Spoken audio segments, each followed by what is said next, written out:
So you found the perfect charity and you know exactly why you're the right candidate for the job. So how do you create a CV that gets you shortlisted? In this episode, we'll show you how to create the perfect charity CV bit by bit. Let's take a closer look. Ciao, it's Bruna here, and with the Dream Team at CharityJob, we help you turn your 9 to 5 to 9 to a life.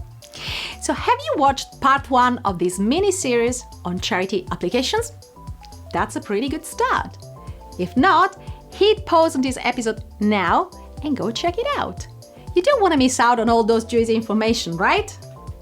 So now that you know your unique value proposition, your UVP, it's time to look at the actual CV.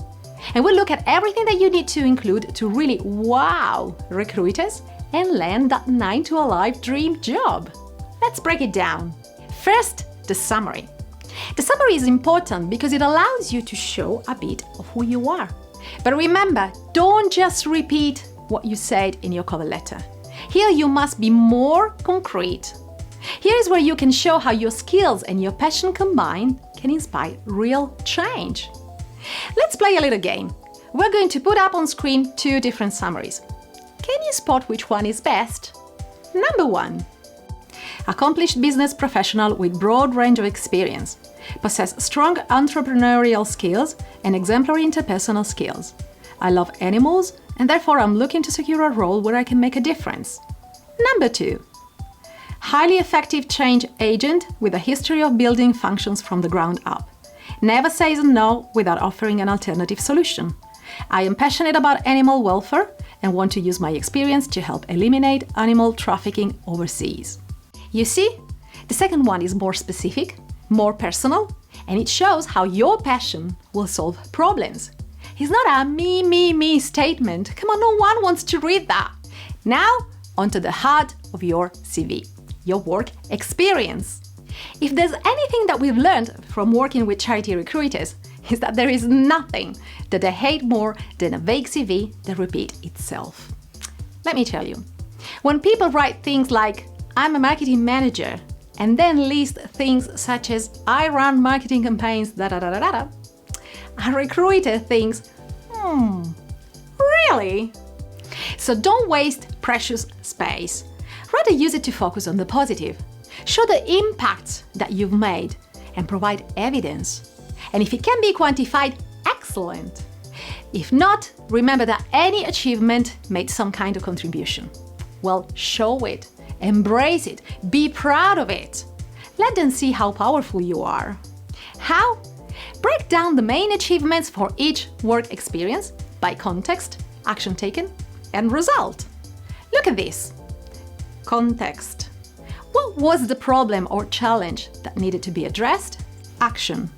What action did you take and why? Result. What was the result of your action? And how were things different once you were done?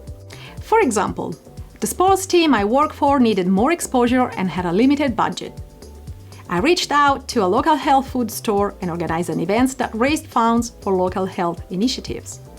That resulted in coverage from 5 major media outlets, including The Guardian and BBC. As a result, our online traffic increased by 38%. Now the bullet point would read, developed strategic partnership that boosts site traffic by 38% and gather high media profile coverage on a limited budget. Who wouldn't want to hire someone like this? And that brings us to the final sections, volunteering and personal interests. Now, if you're shifting from corporate, this may be new to you, but it's extremely important in the charity context. In a previous episode, I interviewed Adele Bird, who's been recruiting people in charities for over 2 decades. She said, it depends on the job and where you are in your career. You can't just say everybody's got to have done volunteering. You know, they may not have had the opportunity yet. They may be quite young and you know, new to doing things. But I do like to see some volunteering. And watch the full episode to find out more.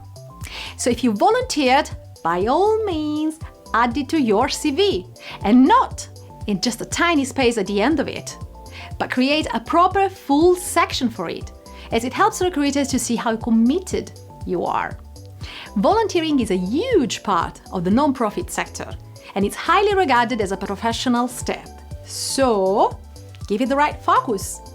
Same with your personal interest section. Use it to show that extra element of yourself. Because the way you spend your spare time says a lot about you, and it helps them understanding if you're a good fit with their culture. So choose them carefully. So for example, you're passionate about animals? Sorry, but that's too generic.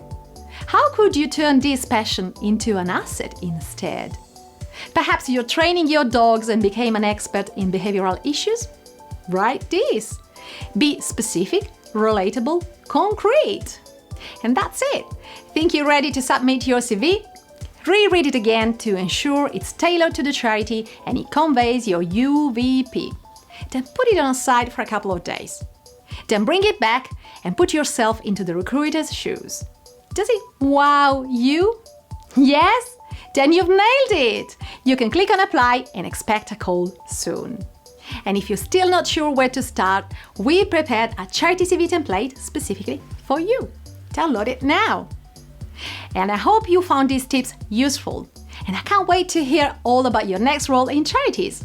Let us know in the comments below what jobs you're going to apply for. Subscribe to our channel so you won't miss any steps on how to turn your 9-to-5 job into a 9-to-a-life career. See you in the next episode.